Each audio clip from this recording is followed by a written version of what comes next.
Okay, this is part three of the Russell Poole theory of the murders of Tupac and Biggie. And we talked about the successful decimation of the murder trial in Snoop Dogg's murder trial when he was accused of killing Philip Waldemariam. And there's this deepening of ties between a number of players: David Mack, Rafael Perez, Kevin Gaines, Sharitha Knight, David Kenner, and Snoop. And they work for a number of years on this murder trial, and because of that, they grow a lot closer. It wasn't defeated in 30 minutes. It wasn't defeated in a week. It wasn't defeated in a month. It took a lot of time to defeat this murder trial. There were intimidation of specific witnesses, and there was constant coordination between the David Kenner criminal defense and this group that is helping Snoop defeat this murder trial. And now I want to talk about gangs in the police. When David Mack is arrested in the bank robbery, he immediately declares that he is a Blood member, and he aligns himself with the Bloods in jail. And it's a big problem. It's a big problem in the military. You have gang members that join the military. They want to learn how to shoot guns. They want to learn about tactics. They want to learn about all that stuff. And we have gangs right now in the LAPD. We have gangs in the LA County Sheriffs. And one of the things that came out when Russell was doing his investigation was that the cops that were working for Death Row Records were teaching the gang members police tactics. They were teaching them how to use the radios, the scanners, how to be lookouts, how to do drug deals effectively, how to have supervision in the drug deals, how to have multiple layers of security, and all of this other stuff that was going on at Death Row Records.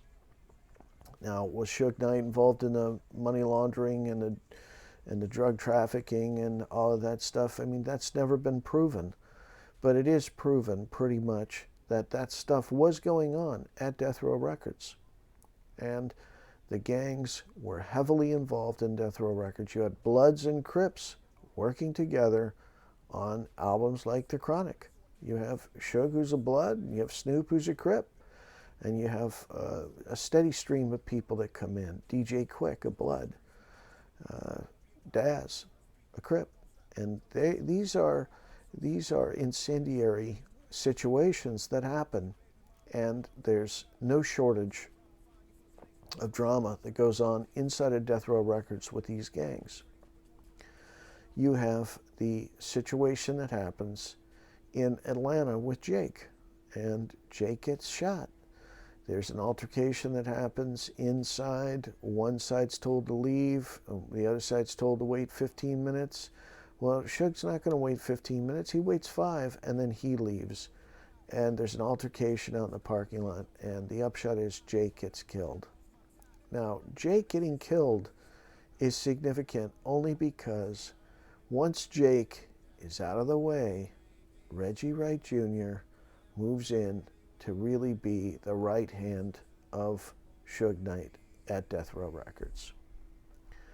And once Reggie is the right hand of Death Row Records, you've basically had a full-on gang takeover at Death Row Records. And why do I say that?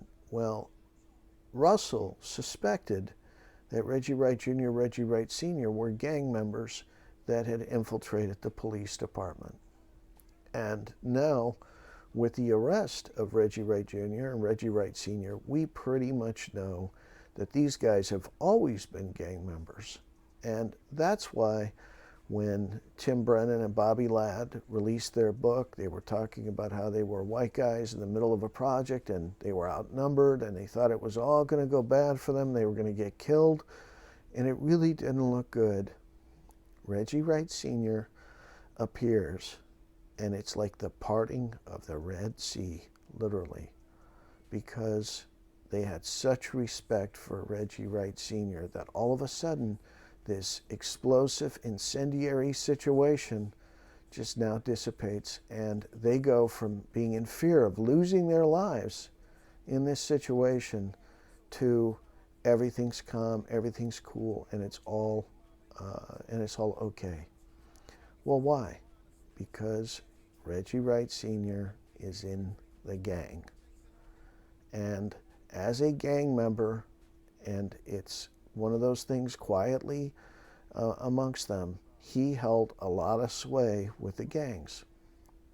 The interview with Death Row Dave, he said, hey, if a Pyru would get out of line, Reggie Wright Jr. would go over and straighten him out.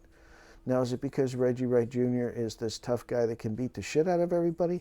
It's not that. It's the fact that he has hierarchy within the gangs, and that hierarchy is respected. There is order inside of gangs. And so we have the gangs inside of Death Row Records, we have the gangs inside of LAPD, and we have the gangs that get absorbed into the LA County Sheriffs. And it's a problem that continues to this day. It continues in the military, it continues in police organizations throughout. And years ago, Lobo over in Mexico had told me that we had the cartels inside of our police, and I didn't believe him, but I believe him now. And there are a few incidents where we can see the police tactics that they use. At the El Rey Theater, in the beating death of Kelly Jamison, we have police tactics being used. We have police there, there are layers of security, and they know that the call is made.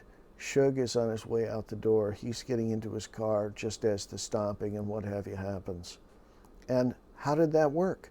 I think this shows us the incendiary nature of the fact that gangs were inside of the police and inside of Death Row Records. This is, while Snoop is awaiting his trial for murder, he's up there throwing gang signs, creating a big problem in a whole audience full of Bloods. And somebody clearly had to die, and the Bloods go after Kelly Jamison, and they beat and they stomp him to death.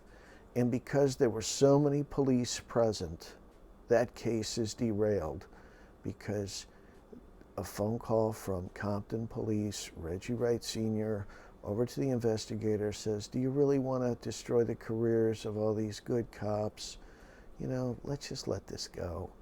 And it's agreed that this is just a gang thing and this can't be solved.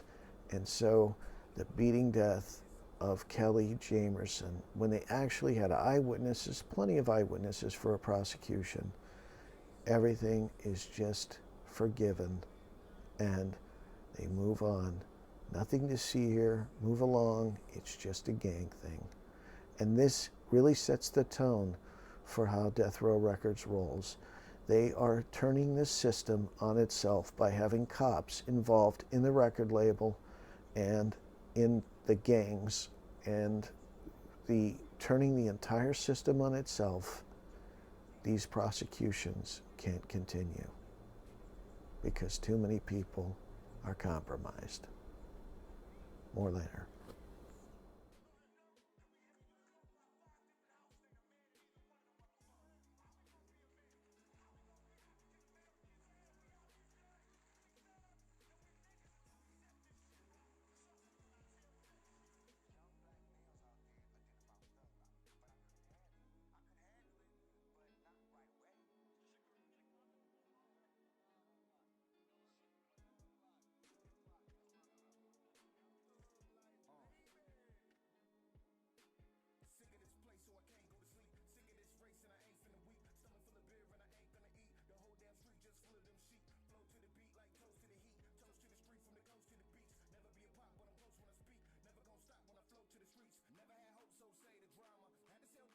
For karma. Imagine being broke to your baby mama and your mama's mom.